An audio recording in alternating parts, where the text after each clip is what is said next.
This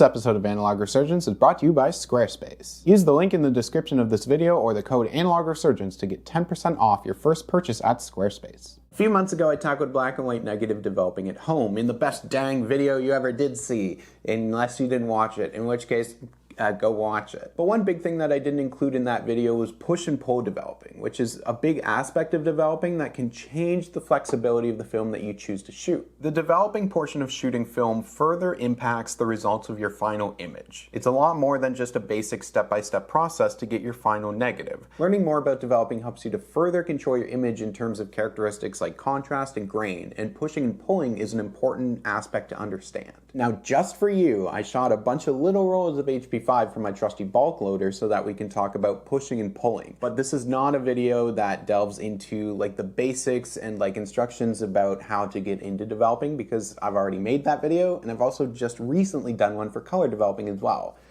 So go watch that stuff. Pushing and pulling is done by altering our developing time in order to change the ISO of the film that we're shooting. The ISO number of a film stock tells us how light sensitive that film is. A higher ISO is more sensitive to the light, so you need less light to expose. And a lower ISO is less light sensitive, which means that you need to shoot it in brighter situations. Normally when we're shooting film, we're shooting it at box speed, which is just literally the ISO number that's on the box of the film or like the packaging. Portrait 400 has a box speed of 400, HP5 is 400 ISO. I think you get it. This is usually how you get the best results when you're exposing your film, but you can alter the developing time of your film to either push it to a higher ISO or pull it to a lower ISO. With limitations, of course. Now, this doesn't technically change the ISO of the film, because the film that you're shooting has an ISO that it was designed with. Pulling film in development is done by reducing our development time, and with pulling film you end up with less contrast, more highlight detail, but overall a flatter looking negative. Pushing film in development involves increasing our developing time, and by doing this you increase your contrast, you brighten up the lighter areas of your shots, but your images become grainier, especially in the shadow areas. For black and white negative developing, there is a huge variety of developing chemicals out there for you to explore. Certain developers might be good for pushing or better for pulling, better for fine grain, good for certain types of film stocks and not so good for others. And it's just best for you to do your own research based on the film that you're shooting and the chemicals that you have access to, because there are so many combinations of like certain films with certain developers that it's really hard to just do a video specifically for all of the different combinations out there. Different developers require the film to be in them for a certain period of time. Developing times can be found on film tech sheets by the manufacturers or the massive dev chart, which is a community-built developing database. Tech sheets are usually best to refer to, but don't always have everything you want to know, and the massive dev chart can help to fill in some gaps, especially if you're going a little bit crazy. For this video, I made a bunch of short HP5 rolls that I labeled with different ISOs.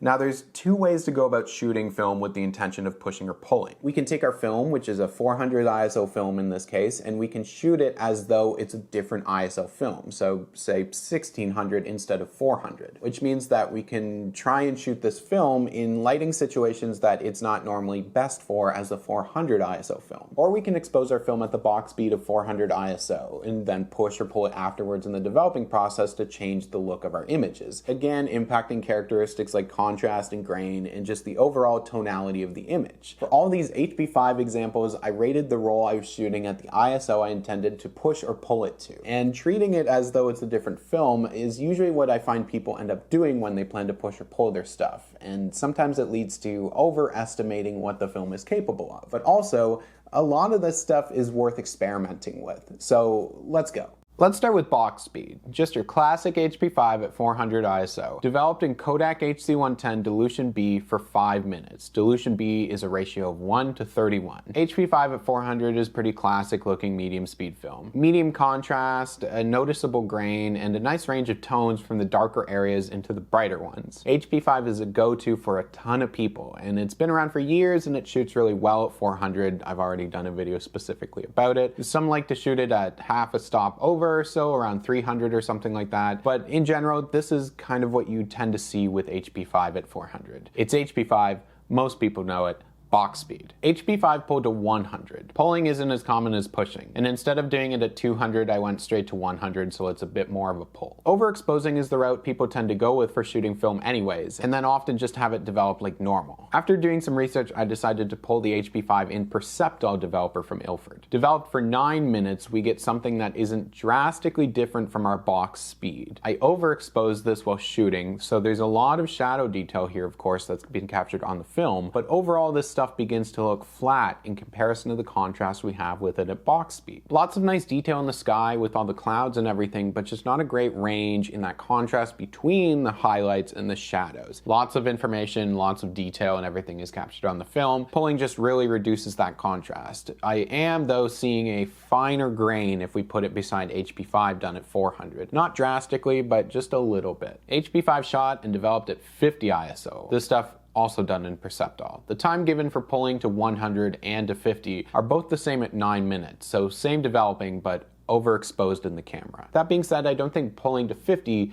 is a drastic difference between pulling to 100, and really it's just making your image flatter with slightly finer grain. These shots are definitely still looking sharp, and I like how everything looks with Perceptile, which is a developer that I hadn't used before. So again, exploring these developers and understanding the impact that they have on your film is important. I like a black and white film with some deeper contrast, but I do like the look of this stuff when we pull it, and there's just so much information in the shadows because of how much light I gave it when I was exposing. Details in the trees here and the buildings, stuff that you just might lose otherwise. It's time to push, which is what appeals to people typically more than pulling. I exposed this roll at 800 ISO, and then it was developed in HC110 Dilution B for 7.5 minutes, which is 2.5 minutes longer than the box speed time. Here's where we start to get that contrast really coming into our shots. This has been underexposed in the camera and then overdeveloped, so less information was captured initially than at 400, and pushing it has created these deeper shadows but without a ton of information, so we have these deeper black areas. We start to get a punchier grain, but I think HP5 at 800 is still a good looking way to shoot this stuff, and I do really like the results I get from it. Shooting it at 800 is a super common way of shooting, and I see a lot of people recommending it when working with this film. You definitely get away with it. We get some moodier looking images off this roll,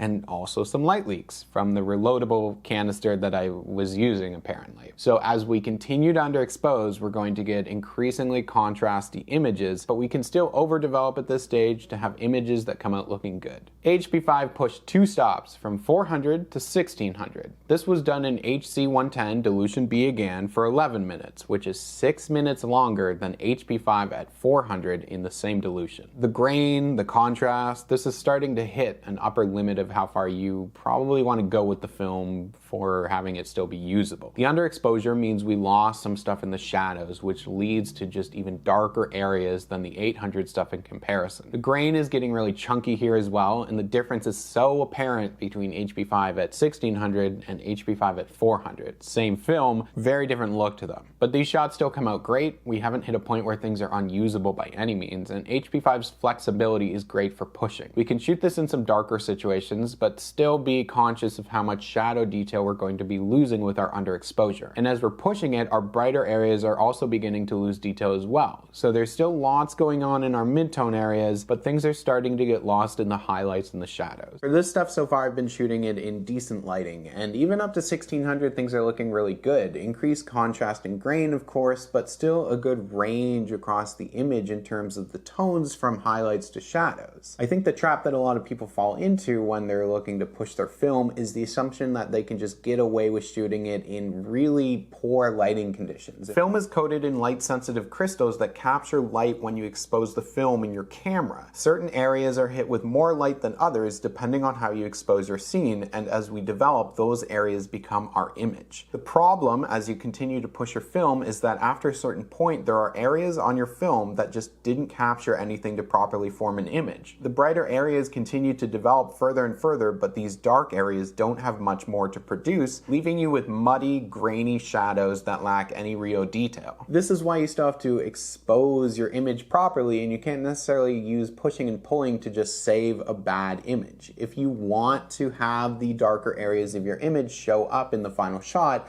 then that's what you should be exposing for in your camera.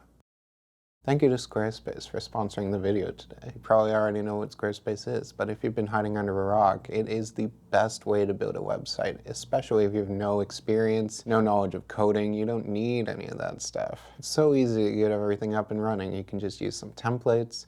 They have great technical support if you're asking any questions. Make a website about anything that you want. Integrate a storefront so that you can sell things. Showcase your photography. If you're into photography, probably into photography or you're watching some of these videos. Or do something for one of your other passions. Make a website about interesting dog facts, or a blog about your thoughts on the movie Space Jam. It doesn't matter, because with Squarespace, you can do anything. You can use the link in the description, or you can just use the code ANALOGResurgence to get 10% off your first purchase at Squarespace.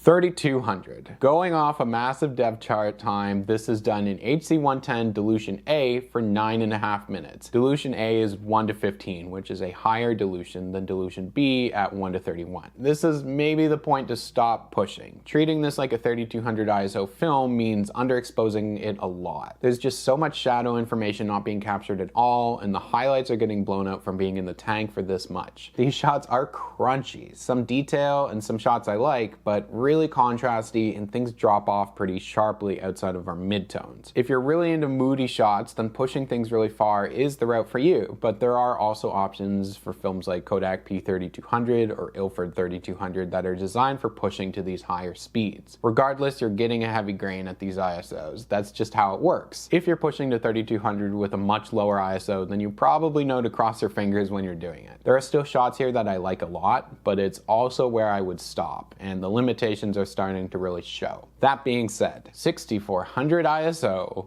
more or less. There's not much information for going this far in the push process beyond this dev chart time for 2.5 hours in HC110 at dilution F, which is a low ratio of 1 to 79. 2.5 hours is a stand development, so we put the developer in and we just let it sit. The accuracy of this is questionable, but I do know that this stuff is grainy. My camera scanned all these negatives with a macro lens so I could get the best results off of this stuff, and it's somehow just still giving us images. The light meter on my camera only goes up to 3200, so I underexposed from that reference. Pushing this film so far gives us murky looking shots with shadows just filled with grain and no detail. Like, these are so underexposed, and the negatives themselves are really thin, so just not the healthiest looking film to pull out of a developing tank. But also, some of this stuff does look really cool, and shooting in such low light like this and still having some decent images is really wild to see. 12,800. This is it.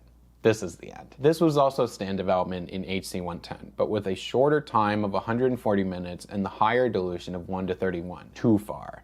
Too underexposed. Such a small amount of light was captured on this stuff, and there's very little to develop. Using it at night gives it very little to work with, and it's a testament to how much light you should really have when just shooting film in any situation. The grain has become so overwhelming, and the shots are murky, and so much is lost, but there's still something here, kind of. These shots of Renee have a cool look to them because there was at least some decent light going on here, but it falls off into the shadows with no detail really quickly. Also, the accuracy of this again is super questionable, like 6400, but it's incredible to look at film like this and see the extreme limitations where you can still achieve something. That being said, the negative looks awful. The base is really hard to see through, and there's just barely anything here when you try and shoot it in this low light. This HP5 has become an affront to God and nature itself in terms of how far I've strayed from box speed. Something I need to point out here is that stand developing might seem like a great idea for beginners. It's done by having your film sit in the developing tank for much longer periods of time than standard developing. But this reduces your ability to accurately control your developing, because during stand developing, you're not doing consistent agitations or any sort of movement of the tank, which normally keeps fresh chemicals moving across the film. My pushed roll of 12,800 came out with these streaks on the negative which have impacted the images. This is called bromide drag, and it's a result of the chemicals sitting in the tank for too long without any agitation. As this website details, bromide is a byproduct of the reduction of silver bromide to metallic silver by the developer. The issue is that the bromide reduces the reaction rate, rate, but it is usually denser than the developer and will therefore run down the face of the negative while it sits in the tank. Relying on stand developing is a pretty lazy way to approach developing. It's not always bad, but it's definitely not a replacement for just normal developing, which involves shorter times and consistent agitation during the process. So all of those results are based on shooting the film in the camera as a different ISO and then developing it at that ISO that I shot it as. But as I mentioned, you can also expose your film at box speed in your camera and then push it or pull it afterwards to a different ISO. So this roll I shot at 400 in my camera and then pushed it one stop in the developing stage to 800. Shooting HP5 in the camera at 400 means I'm exposing it with lots of light. My exposure is good and information is being captured, so there's lots to bring out in the development. Pushed just a bit to 800 increases my contrast, but still has lots left in the shadows and the highlights as well. It's not drastically different from underexposing as 800 and developing it as 800, but I'm seeing a bit of a finer grain doing it this way and still getting great results. It reminds me of just how the film looks at 400, but with that added little bit of extra contrast from the development. It just benefits from a good initial exposure and then a development that pumps up the contrast without losing a ton of information. So overall, I do think that HP5 at 800 either way is a great way to shoot this stuff. You can see the impact that extreme pushing is having on the negative. It becomes dense and harder to see through,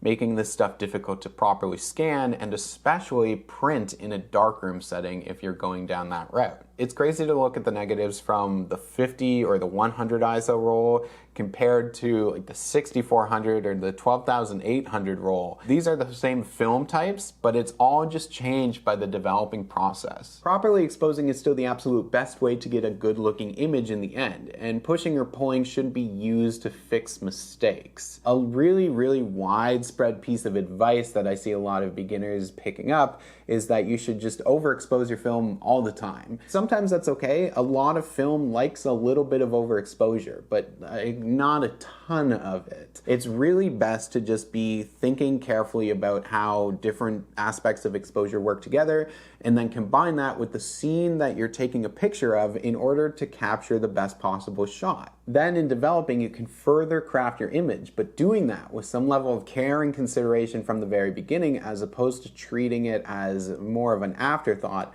allows you to be in the most control of the image that you pull out of that tank of chemicals in the end.